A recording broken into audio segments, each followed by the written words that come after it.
Relapse prevention पे आ जाते हैं। Understanding of what relapse is has changed from, सबसे पहला जो हम बात कर रहे थे कि हमेशा से लगता है सब्सटेंसेस से जब तक हम अब्सटेन करते हैं, एब्सटिनेंस मेंटेन करते हैं तो वो रिकवरी है, which is false, that's not enough. फिर आया कि use of any sedative drug.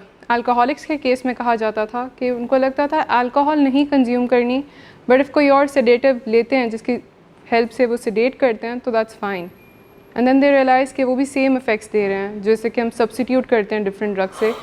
So that is not the answer. उसके बाद एक थ्योरी आई कि नो मूड ऑल्टरिंग सब्सटेंसेस। जब पेशेंट्स यहाँ से जाते हैं तो रिकमेंडेशन भी दी जाती है। मूड ऑल्टरिंग सब्सटेंसेस में क्या क्या आता है आपके माइंड में? एनर्जी ड्रिंक्स आते हैं और कैफ़ीन आ जाती है, कोक आ जाती है, वो पारी और सिगरेट्स हैं और कप ऑफ टी। अब कप ऑफ टी नहीं बट टी बहुत ज़्यादा कंज्यूम करना शुरू करते हैं। किस वजह से? मूड ऑल्टरिंग सब्सटेंसेस पे काबू रखने पे क्यों कहा जाता है? अच्छा, look for the scene, movie के अंदर एक सीन आएगा, वो when she wakes up early in the morning, पहले दिन अपने रिहैब में, तो वो कैफेटेरिया में जाते हैं, she is looking for coffee and वहाँ पे डीकैफ लिखा होता है एंड वो काफ़ी डिसअपॉइंटेड होती हैं कि डीकैफ रियली, एंड कोई पेशेंट होता है उनको कहता है या लाइक सरकाज़म में कि हाँ वो मूड ऑल्टरिंग सब्सटेंस है। हमने कैफ़ीन के ऊपर बात करनी है कि कैफ़ीन का रोल क्या होता है रिकवरी के अंदर। लकीली आप लोग यहाँ पे तो कंज्यूम कर सकते हैं कैफ़ीन या चाय। होता ये था कि अल्कोहलिक्स, आप में से कोई रिलेट भी कर सकता है, अल्कोहल जब क्विट करते थे तो यहाँ तो बेंजो से सब्सिट्यूट करते थे या कॉफ़ी का इंटेक बहुत ज़्यादा इंक्रीज़ कर देते हैं, चाय कॉफ़ी का इंटेक बहुत ज़्यादा इंक्रीज़ कर देना। एक सर्च होती है कि एम क्योंकि सिर्फ ये है कि अल्कोहल नहीं करनी, तो we have to find that same energy अपने अंदर। अब सेटिस्फाई तो करना है, राइट? तो सेटिस्फाई करने के लिए दूसरे सब्सटेंसेस की हेल्प लेनी है। यहाँ पे क्या क्लियर हुआ है? What is it?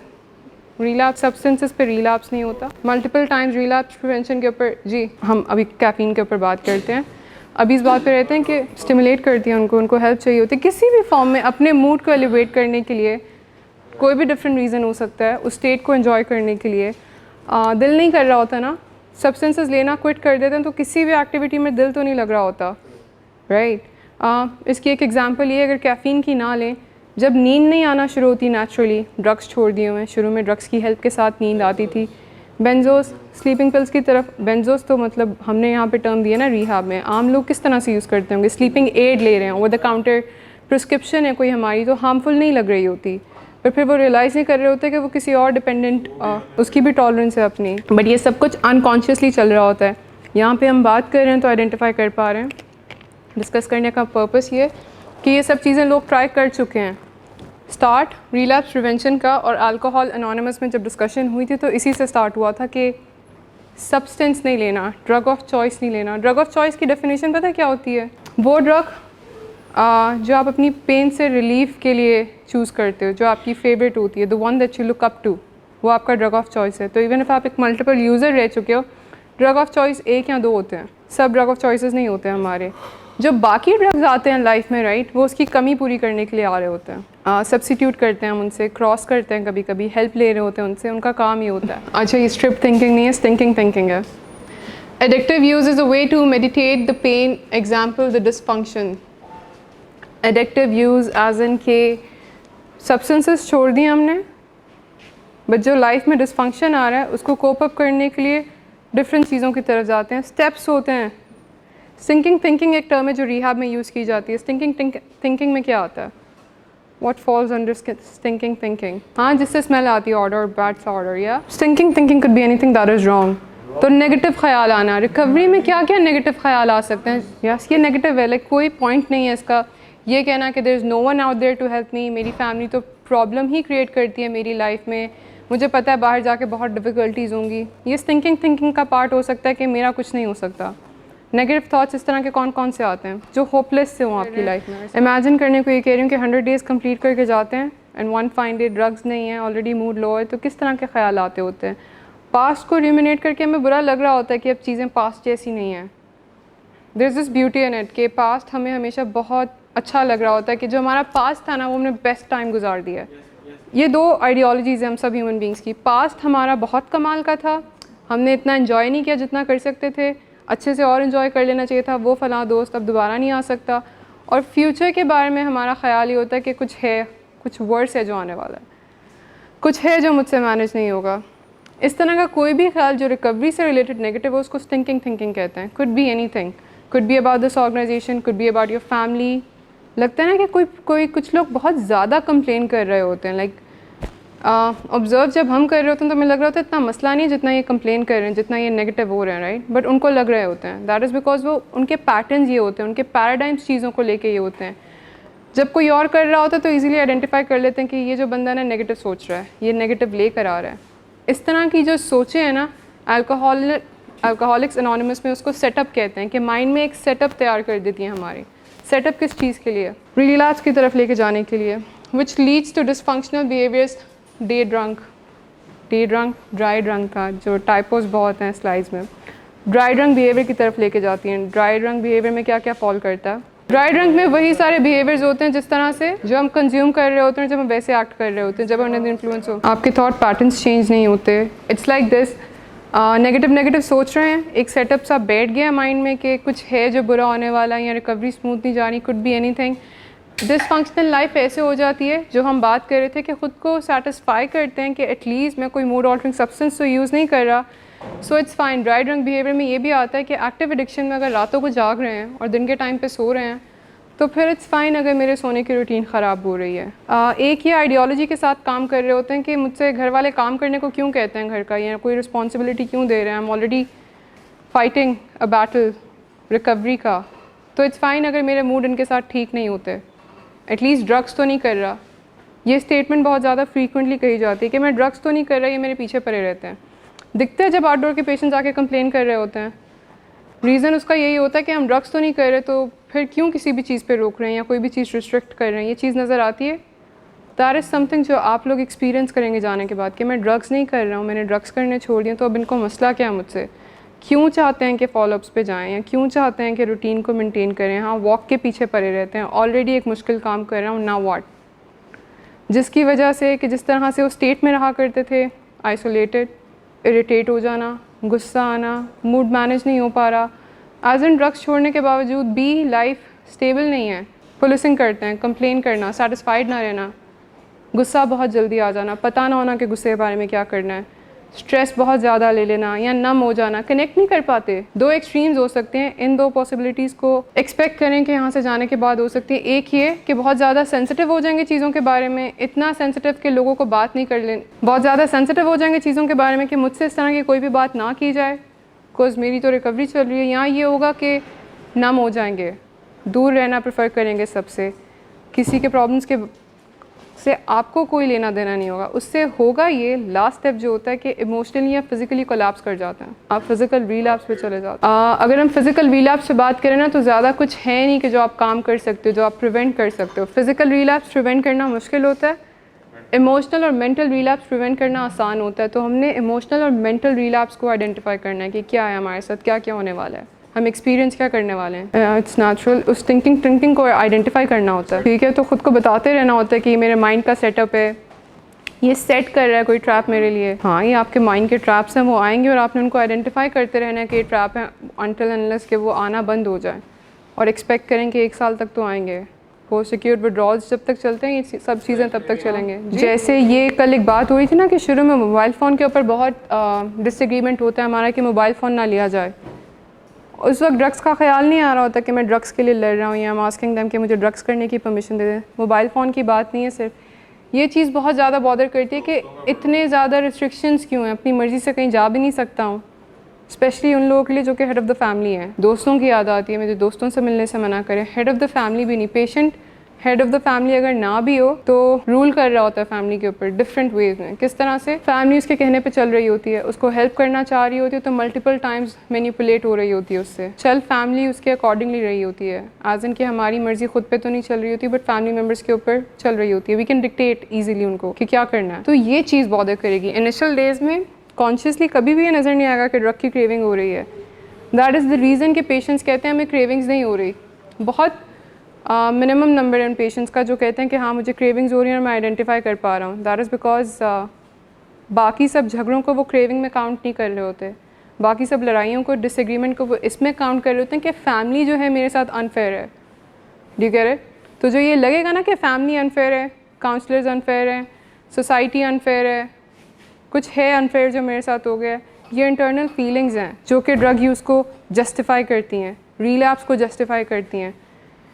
इतना बर्डन बर्दाश्त करने के बाद ड्रग यूज़ तो फिर एस्केप लगेगा, राइट? एक जस्टिफिकेशन मिल जाएगी कि इट्स फाइन, हेल्प चाहिए अभी, और तो कोई अंडरस्टैंड नहीं कर पा रहा, sudden this is it.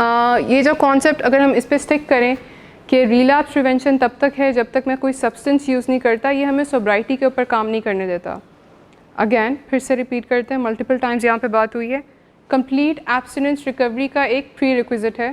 Pre requisite क्या होता है? क्राइटेरिया जो हमने मीट करना होता है। इंटायर सोब्राइटी नहीं है। इंटायर सोब्राइटी में क्या क्या आ जाता है? रूटीन बेस्ड ज़िंदगी गुजारना, रिलेशनशिप्स अच्छे, आप रिकवर कर रहे हो तो जो एक्टिव एडिक्शन में खोया वो उसमें रूटीन में आता है। इमोशनल मैनेजमेंट आपकी अच्छी हो जाती है, लाइक ड्रग्स नहीं चाहिए होते मैनेज करने के लिए। कोई पेशेंट आइडेंटिफाई करता है यहाँ पे बैठा हुआ कि मुझे एंजाइटी बहुत ज़्यादा होती है ड्रग्स क्विट करने के बाद। ड्रग्स से एब्सटेन करना एक चीज़ है, उसके अलावा ऐसे सिम्टम्स को लाइफ में रखना जो कि सोब्राइटी को डिक्टेट करें, जो कि बता रहे हो कि आप सोब्राइटी की तरफ हैं। तो जिन जिन ने आइडेंटिफाई किया ना कि एंजाइटी है, you need to work on your anxiety. इन चीज़ों के ऊपर काम करना है, फिगर आउट की एंजाइटी होगी यहाँ से जाने के बाद। बहुत सारी चीज़ों की हो सकती है, सबसे कॉमन एंजाइटी इस चीज़ की होगी कि व्हाट इफ़ मेरा रिलैप्स हो जाए, व्हाट इफ़ मेरा रिलैप्स हो जाए। एंड सैड रियलिटी ये है कि रिलैप्स के चांसेस ज़्यादा हैं। कोई बता नहीं सकता है, इन चीज़ों का कोई डायरेक्ट जवाब नहीं है Saif sahab. We can be wrong about anything. कभी भी प्रिडिक्ट नहीं किया जा सकता जिस पेशेंट की रिकवरी बहुत अच्छी चल रही हो इंडोर में कि उसकी आउटडोर की रिकवरी कैसे जाएगी। और कभी नहीं प्रेडिक्ट किया जा सकता कि अगर किसी पेशेंट की रिकवरी इंडोर में ख़राब जा रही है तो आउटडोर में भी ख़राब जाएगी। फैमिलीज़ को भी ये एक्सपेक्ट करने से मना करते हैं। रीज़न बीइंग इज़ कि आप लोग जो हैं अपने मूड की वजह से ऑपरेट कर रहे होते हैं। Do you get it? आपका मूड अच्छा है तो उस दिन हाई होप्स होती हैं रिकवरी के बारे में, उस दिन खुद सेल्फ इस्टीम हाई होती है, उस दिन लग रहा होता है कि कर लेंगे, जितना भी मुश्किल काम है ना ड्रग्स नहीं मैं करूँगा। Do you get it? और जिस दिन क्रेविंग्स पीक पे हो, जिस दिन मूड लो हो, उस दिन सेल्फ इस्टीम लो होती है, उस दिन बहुत मुश्किल लग रहा होता है ये काम, एंड फिर उस दिन भी कुछ भी एक्सपेक्ट किया जा सकता है। इसलिए हमेशा काउंट करना होता है कि हम वल्नरेबल हैं किसी भी सिचुएशन में। इधर हमारी ट्रीटमेंट बहुत स्मूथ चल रही है तब भी हम वल्नरेबल हैं, हमारी ट्रीटमेंट स्मूथ नहीं चल रही तब तो ज़्यादा हेल्प की ज़रूरत है। मतलब इट्स अ साइन कि यू नीड हेल्प। या that's what we can actually see it coming. It's just that कि हम रिलैप्स काउंट कर रहे होते हैं, हमें ट्रिगर्स आइडेंटिफाई करने हैं, इन ट्रिगर्स पे हम बात कर रहे हैं। That's what we are talking about. कि अगर आपको लग रहा है ना कि मेरी लाइफ में मैं ड्रग्स तो नहीं है पर ऐसे कोई काम नहीं है जो मेरी सोब्राइटी को गारंटी करें। मतलब लाइफ में कुछ काम होने चाहिए जो सोब्राइटी को गारंटी करते हैं, उनमें से एक है फॉलोअप। बट कभी कभी फॉलोअप्स मेंटेन करके, फॉलो करके भी सब कुछ आप सोब्राइटी अटेंड नहीं कर रहे होते। विल टॉक अबाउट इट कैसे। The role of substitute addictions. अच्छा, ये एक इक्वेशन है, पेन प्लस अल्कोहल ड्रग्स। जब भी कोई पेन एक्सपीरियंस करते हैं, पेन कुड बी एनीथिंग, वो जो इंटरनल ट्रिगर्स होते हैं हमारे मूड को हेल्प करने के लिए, बेटर फील करने के लिए, एंजाइटी को दूर करने के लिए, रेस्टलेसनेस को दूर करने के लिए, एंजाइटी की, उसके लिए, पेन को ख़त्म करने के लिए अल्कोहल ड्रग का यूज़ लेकर आते हैं। समझ लें इस बात को, कुछ आगे एक डिफरेंट इक्वेशन आ जाता है लाइफ में जो कि ड्रग्स के बगैर होता है। उससे होता है कि अल्कोहल ड्रग्स यूज़ करते हैं तो इमीडिएट क्या होता है, प्लेजर मिलता है। इमीडिएट प्लेजर के साथ फ्यूचर की पेन मिलती है। एज इन उस वक्त तो एक इंस्टेंट ग्रेटिफिकेशन मिल जाती है, उस चीज़ से आप निकल आते हो, हेल्प करता है। फ्यूचर पेन कैसे मिलता है कि आप डिपेंडेंट हो उस चीज़ के ऊपर, विड्रॉल होंगे थोड़ी देर बाद। वो जो थोड़ा सा हाई मिला है थोड़ा सा हाई मिला है अभी ड्रग यूज़ करने के बाद, उसके बाद विड्रॉल होंगे जो कि एक लॉन्ग लास्टिंग पेन है। कुछ उस विड्रॉल को पूरा करने के लिए आप दोबारा ड्रग करोगे और फिर आप विड्रॉल से बचने के लिए ड्रग्स करते रहोगे, वापस से रिलैप्स हो जाएगा, विशियस साइकिल में फंस जाओगे। ये एक इक्वेशन है। इक्वेशन समझ आ गया? इसको याद रखना है। कुछ कंपल्सिव बिहेवियर से हमने इसको रिप्लेस करना है कि जब ड्रग्स और अल्कोहल नहीं होते तो क्या चेंज करते हैं हम इसमें। रोल्स ऑफ सब्स्टिट्यूट एडिक्शन की बहुत ज़्यादा बात की जाती है यहाँ पर। हैव यू गाइस नोटिस, आपसे पूछा होता है कि जब क्रेविंग्स हो रही हो तो डिस्ट्रैक्ट करने के लिए क्या क्या करेंगे। अगली स्लाइड कर दें। डिफरेंट एक्टिविटीज़ पूछते हैं कि क्या क्या करना है। वॉक है, अगर कोई एक चीज़ बता दें ना, कोई एक एक्टिविटी के मैंने डिस्ट्रैक्ट करने के लिए ये करना है, तो हमेशा बताया जाता है कि don't stick to just one thing. Why is that? You get addicted to that.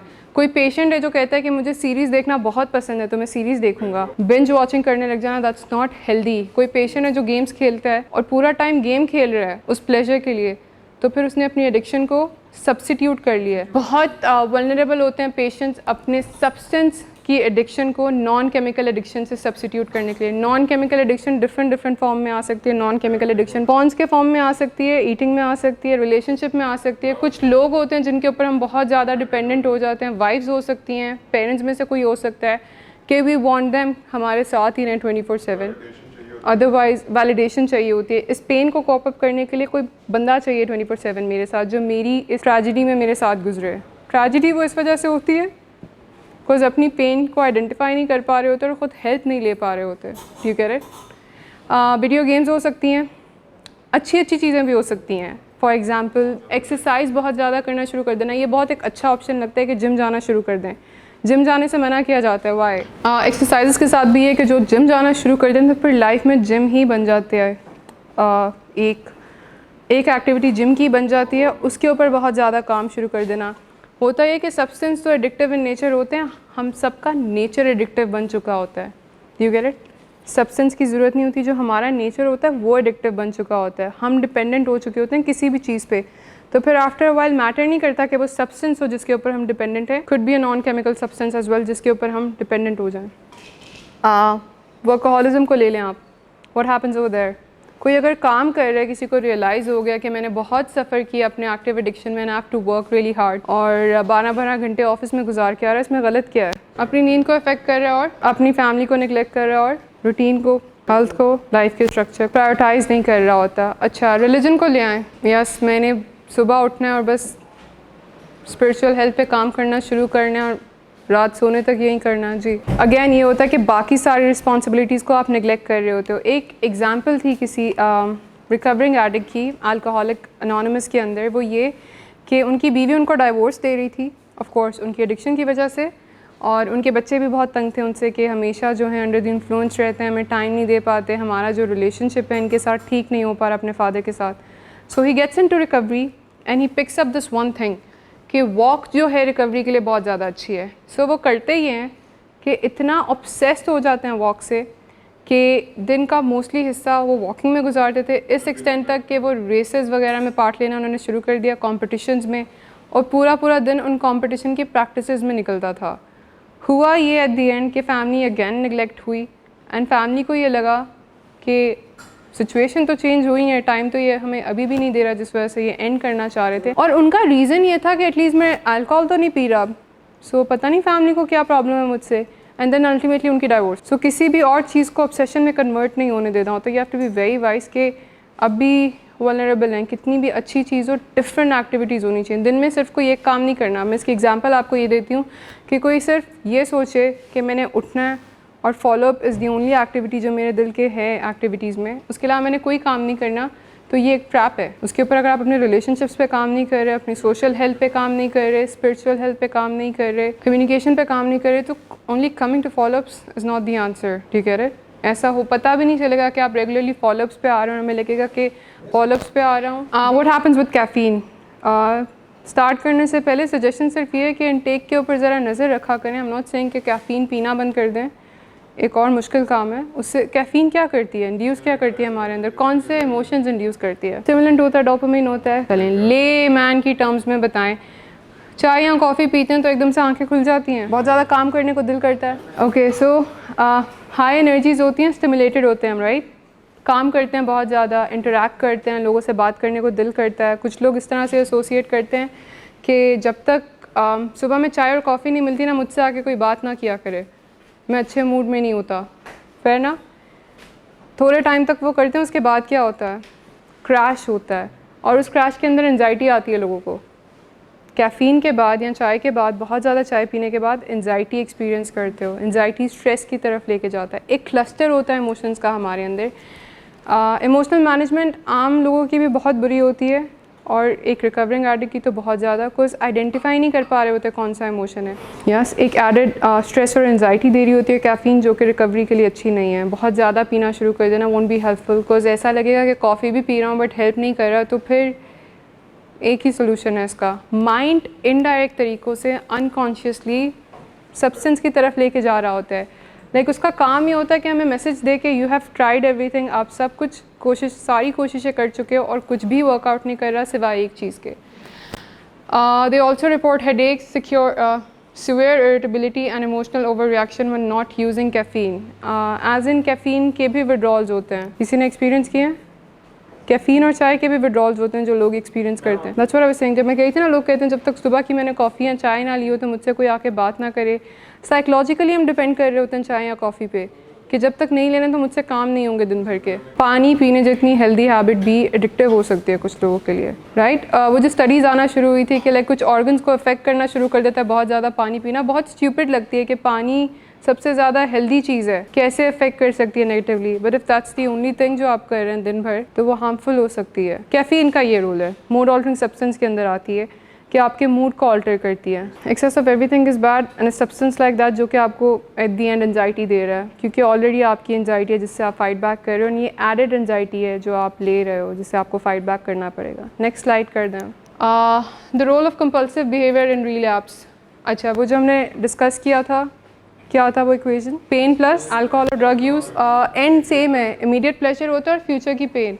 इसी तरह से इन सब कंपल्सिव बिहेवियर्स में जो कि सब्सटेंस तो नहीं होते बट जिनकी हम बात कर रहे थे, ईटिंग और डाइटिंग, खाने से हेल्प लेना शुरू कर देना सब्सटेंस की, ईटिंग और डाइटिंग की तरफ जाना, दोनों ही एक्सट्रीम पे लेके चले जाना। लोग खाने को सब्सटीट्यूट कर लेते हैं सब्सटेंस से, किसी ने किया हो। हेरोइन एडिक्ट्स चॉकलेट्स की तरफ चले जाते हैं बहुत ज़्यादा, चॉकलेट से किया सब्सटीट्यूट, हाँ, sweets in general, what else, और ओवर ईटिंग किसी ने स्टार्ट की हो, स्वीट की क्रेविंग्स को कब कर। खाने से क्या होता है, इमीडिएट प्लेजर मिलता है एंड फ्यूचर की पेन। फ्यूचर की पेन कैसे, food makes you feel happy. बहुत सारे लोग इमोशनल, जो एडिक्ट्स नहीं भी होते, लोग खाने को इमोशनल मैनेजमेंट के लिए यूज़ करते हैं। How, they feeling lonely, they order something, they feeling low, they order something, they feeling happy about something, celebrate करना है, they would go towards food, और एल्स। और किस तरह की इमोशनल मैनेजमेंट, यहाँ तक कि अगर कोई डाइट पे हो और उनका रिलैप्स हो जाए खाने के ऊपर तो उस गिल्ट के अंदर दिल ओवर ईट अगैन।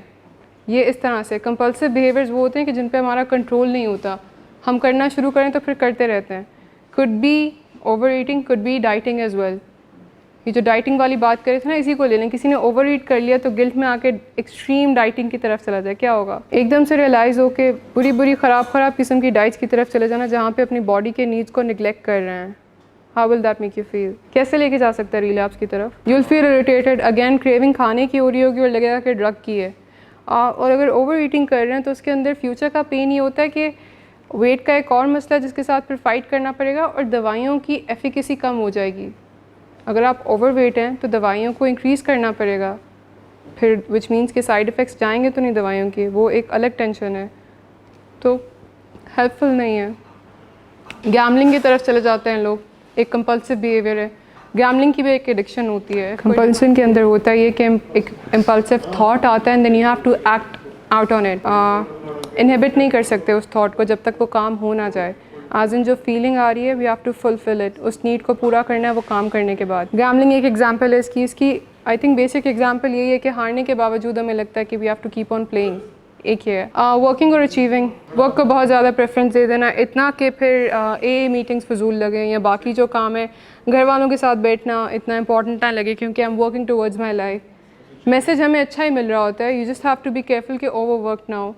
अचीविंग को लेके बहुत ज़्यादा सीरियस हो जाना कि देता है उस किक के लिए कि अचीव करूँगा। एक्सरसाइजिंग है एंड थ्रिल सीकिंग बिहेवियर्स के लिए क्या क्या हो सकता है। लाइफ थ्रेटनिंग एक्टिविटीज़ के अंदर बहुत ज़्यादा इन्वॉल्व हो जाना। Escape could be in any form. Spending, over spend करना। शॉपिंग, टेल मी, शॉपaholic बन जाना, चीज़ों को अटेन करना अच्छा वो बाइपोलैरिटी का एक सिम्टम है। अच्छा वो ओसीडी नहीं है, वो एक मूड डिसऑर्डर का सिम्टम हो सकता है। वैसे बाइपोलैरिटी का सिम्टम है कि आप एक जैसी बहुत सारी चीज़ें खरीदो। ट्रेंड ये होता है जैसे रिटेल थेरेपी का एक कॉन्सेप्ट बहुत ज़्यादा इन हुआ था पिछले दिनों और काफ़ी हेल्पफुल लगता था। कुछ ऑब्वियसली शॉपिंग करने के बाद you do feel better, but depends कितना फ्रीक्वेंटली होता है। बाइपोलैरिटी में होता है कि चार्जर अगर ख़रीद रहे हैं तो एक से काफ़ी ज़्यादा, साबुन ख़रीद रहे हैं, ग्रॉसरी आइटम्स भी हो सकते हैं जो कि ज़रूरत से ज़्यादा ख़रीदने को दिल करता है। इमोशनल नीड्स को कभी भी हम मटेरियलिस्टिक चीज़ों से पूरा नहीं कर सकते। यहाँ पे बात ये हो रही है कि ड्रग्स की क्रेविंग्स हैं, लाइफ जो है डिसफंक्शनल है और उस डिसफंक्शनैलिटी को कवर करने के लिए हम चीज़ों की हेल्प ले रहे हैं which is not healthy. Positive outlets versus compulsive behaviours. Compulsive behaviours की बात कर ली कि दिस इज़ समथिंग जो कि हेल्दी नहीं है रिकवरी में। पॉजिटिव आउटलेट्स क्या हो सकते हैं, इनको चेंज किन चीज़ों से करें, ये आप लोग बताएं। नेचुरल चीज़ें क्या हैं जो अच्छा फील करवाती हैं। पॉजिटिव आउटलेट्स क्या हो सकते हैं जिसकी हेल्प ली है रिकवरी में। Spending time with your loved one और writing, okay, eating healthy food, walking, taking a shower, what else. Tranquilizers produce करते हैं, पेन किलर्स बॉडी के अंदर प्रोड्यूस होते हैं, स्ट्रेस के साथ हेल्प करता है। घर वालों के साथ जाके बैठना या अच्छे दोस्तों के साथ टाइम स्पेंड करना हेल्प कैसे करता है? इमोशनल स्टेबिलिटी लेके आता है लाइफ में, हमारे रिलेशनशिप्स इम्प्रूव करता है, हमारी कम्युनिकेशन को इम्प्रूव करता है। कुछ सीखना, कोई भी एक्टिविटी पिक कर लेना सीखने के लिए। कुकिंग की स्किल हो सकती है, किसी इंस्ट्रूमेंट को प्ले करने की स्किल हो सकती है। ये सब चीज़ें आपको प्रोडक्टिव भी फील करवाती हैं, आप अचीव भी कर रहे होते हो। सेल्फ वैलिडेशन भी मिल सकती है, सेल्फ एफर्मेशंस की तरफ जा सकते हैं, positive, tell yourself good things about yourself. Self fulfilling prophecy biasness जो है अपने फेवर में उसको लेना शुरू कर दें, as in start telling yourself, feeding yourself कि आई एम वल्नरेबल, लेकिन इनफ एफर्ट के साथ I can achieve sobriety. Recovery is like walking up a down escalator, it's impossible to stand still. एक एस्केलेटर है, वो ऑपोजिट डायरेक्शन में जा रहा है और आपने ऑपोजिट डायरेक्शन में जाना है, तो क्या करना पड़ेगा? जान लगानी पड़ेगी, चलते रहना पड़ेगा। ऐसा तो नहीं हो सकता कि आप खड़े हैं और एस्केलेटर आपको ऊपर ले जाएगा, क्योंकि वो ऑपोजिट डायरेक्शन में जा रहा है। तो रिकवरी ऐसे है, सिर्फ ड्रग्स छोड़ना, सिर्फ अपने एक बिहेवियर को छोड़ देना काफ़ी नहीं है, कॉन्टीन्यूसली उसके लिए काम करना पड़ता है, एफ़र्ट डालना पड़ता है। कॉन्शियस एफ़र्ट के साथ ही सोब्राइटी को अटेन किया जा सकता है, बगैर काम किए कोई कर नहीं सकता। इवन इफ उसने सब्सटेंस लेना क्विट कर दिया, दैट्स नॉट इनफ। वार्निंग के फेसेस के ऊपर बात करेंगे, एक्सटर्नल डिसफंक्शन और इंटरनल डिसफंक्शन जिससे होती हैं। The phase and warning science of relapse symptoms of, again typo, internal है ये, external dysfunctional. Internal warning science of relapse, सबसे पहला डिफ़िकल्टी इन थिंकिंग क्लियरली।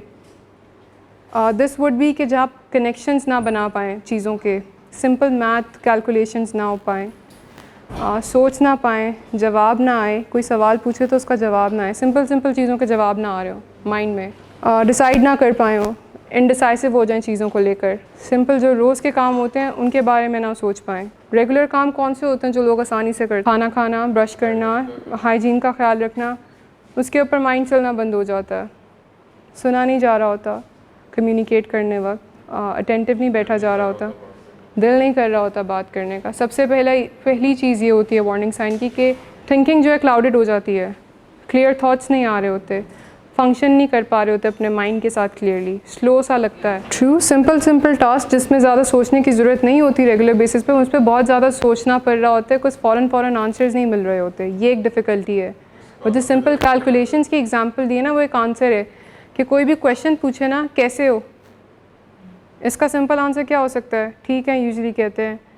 जवाब देने के, यू नॉट श्योर कि आप जवाब क्या दे रहे हो, आंसर पता नहीं होते, इतने सिंपल आंसर समझ नहीं आ रहे होते। अच्छा, वो मेमोरी रिलेटेड इश्यूज़ हैं, थिंकिंग वाले नहीं हैं, सोच ना पाना किसी चीज़ के बारे में।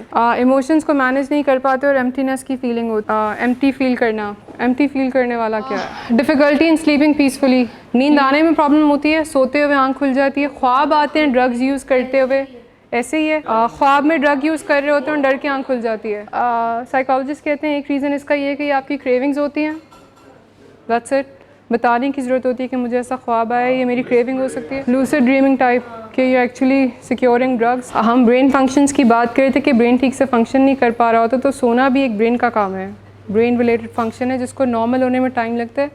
जिन लोगों को नींद अभी ठीक से आ रही है, बाहर जाकर हो सकता है कि कुछ दिन आए जब बेचैनी से नींद पूरी करनी पड़े। जी, आउटडोर की एंजाइटी होती है, रिलैप्स होने की एंजाइटी होती है, किसी को विलिंग वेज का ख्वाब आया हो नींद में। हमारे साथ ड्रग्स की वजह से नहीं होता, बट हमारे ख्वाब में भी ऐसे होता है कि कोई सेशन है, किसी पेशेंट की कोई स्टोरी सुनी होती है जो कि ख्वाब में रिप्ले हो रही होती है, और लग रहा होता है कि स्केड्यूल के साथ कोई मसला है जो कि ठीक करवाना है। तो ये ख्वाब जो आते हैं हमारे, अनकॉन्शियसली आप सोच रहे होते हो जिस भी चीज़ के बारे में आप स्ट्रेस लेते हो, क्योंकि स्ट्रेस होता है लाइफ में रिलैप्स करने का, स्ट्रेस होता है सब्सटेंस से रिलेटेड, क्रेविंग होती है, ख्वाब में वही चीज़ें आती हैं जिनके बारे में हम सोच रहे होते हैं, यूजुअली अनकॉन्शियसली कहीं पर, या पास्ट रिलेटेड जो काम हमने बहुत ज़्यादा कर लिया। आई डोंट नो इफ़ किसी ने एक्सपीरियंस किया है, नहीं, कोई एक एग्ज़ाम आपने फ़ेल किया हो, राइट, या किसी एक टेस्ट की आपको बहुत ज़्यादा एंजाइटी रही हो लाइफ में, तो वो चीज़ ख्वाबों में आती है कि उस एग्ज़ाम के लिए आप बैठे हुए हो और आपकी तैयारी नहीं है, and when you wake up तो आप रियलाइज़ करते हो कि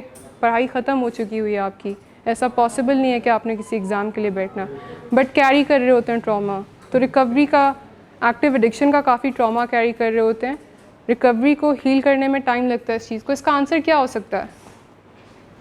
इतनी डिटेल में डिस्कस करने का पर्पस ये कि अगर ये होगा तो you don't have to worry about it, ये नेचुरली रीसेट हो जाएगा, ये चीज़ नेचुरली रीसेट हो जाएगी।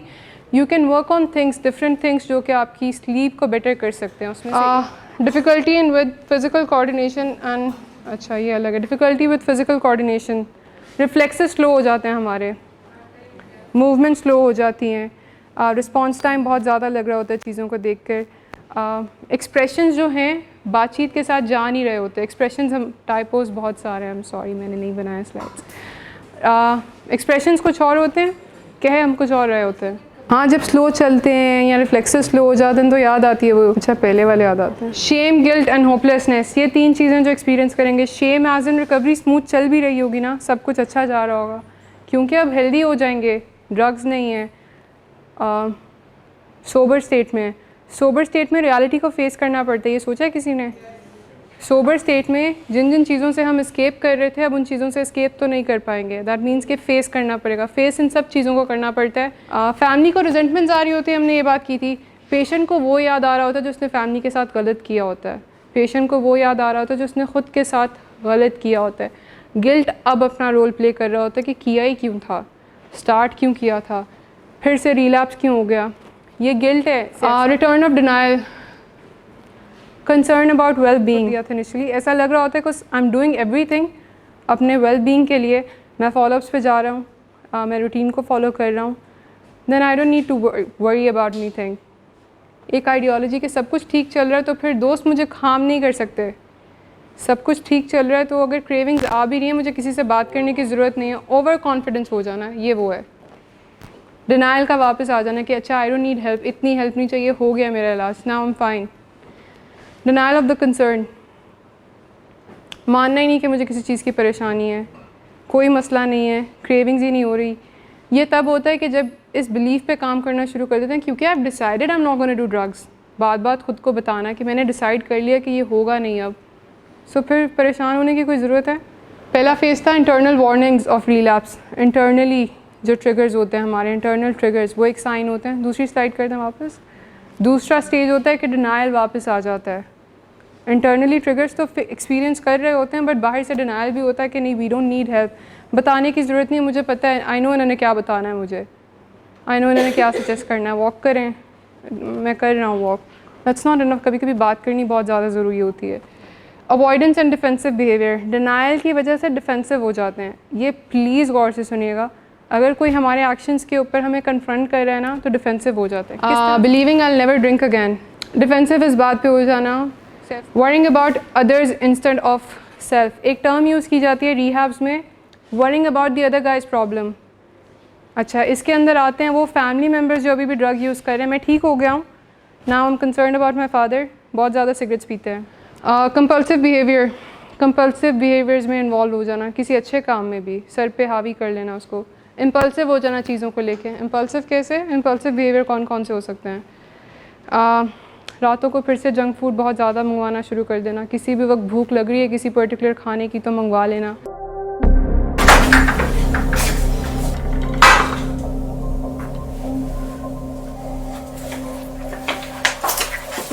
आज फिर पी कर आए हो? मेरा नहीं तो इन बच्चों का ही ख्याल कर लो। बंद करो तुम अपनी बकवास। लेकिन तुम अपनी घटियार को तो सिर्फ बाज मत आना। तुम हो ही घटिया इंसान। तुम होती कौन हो मुझे रोकने वाली? तुम्हारे बाप के माल की पीता हूं क्या? शराब नोशी की वजह किरदार की खराबी नहीं, मूड की खराबी है। शराब नोशी कभी भी नशे की बीमारी में बदल सकती है। नशे की बीमारी हर स्टेज पर काबिले इलाज है।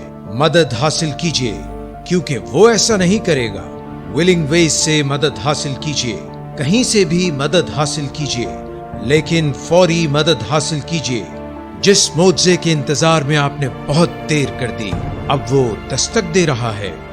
मदद हासिल कीजिए, मदद हासिल कीजिए, मदद हासिल कीजिए।